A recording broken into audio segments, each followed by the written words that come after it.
Bill, first, what's the latest this hour?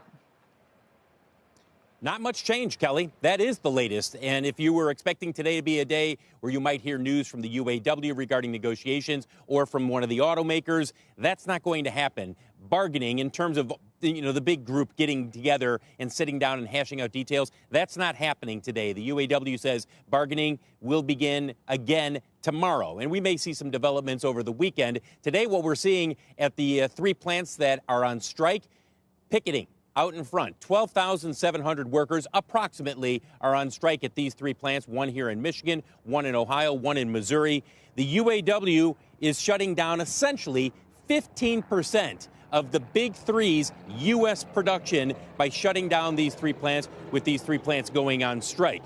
In terms of the bottom line here, it's the wages and the all-in wages. And you can see that you've got General Motors, Ford, and Stellantis, about $63 to $65 all in per hour, well ahead of the foreign automakers who are selling vehicles, manufacturing here in the U.S., and then even further ahead of where Tesla is in terms of costs. They are offering a 17.5% to 20% pay raise. Now, that's not all of what goes into that $65 an hour, but it is a healthy increase in pay potentially. Here's Mary Barra talking with us this morning about her frustration over the negotiations. I'm extremely frustrated and disappointed. We don't need to be on strike right now. We put a historic offer on the table that not only has very significant gross wage increases, total through the contract, over 20%, that compounded is 21%. But we also have job security. We maintain world-class health care. There's so many aspects of this, of the offer we have on the table that I think really is going to resonate with our employees. So we didn't need to be here.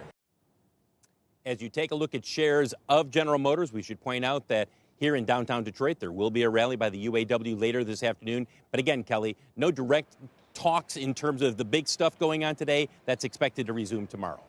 A great piece on CNBC.com, Phil, by our colleague John Rosevier. And I'm curious what you make of his sort of analysis here that we could see the Ford piece of this resolved first, maybe GM second, and Chrysler or Stellantis could take some more time because of all the plant closures in the U.S. they've already been talking about.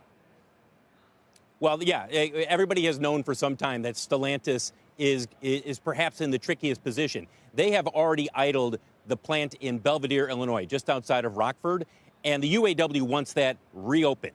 They want production there. And the question becomes, if you are Stellantis, okay, do you reopen that? Because that is a huge cost that you would be committing to. That's another final assembly plant. Or do you repurpose it in some fashion, maybe with electric vehicles? That's all part of the negotiation here. And also keep in mind, Stellantis has far more inventory than GM and Ford. So to a certain extent, it can wait this out a bit. Doesn't mean that they like a strike, but they've got more inventory, far more inventory than GM and Ford. That's a great point. I just saw the numbers, about twice as much as GM does, and Ford somewhere in the middle.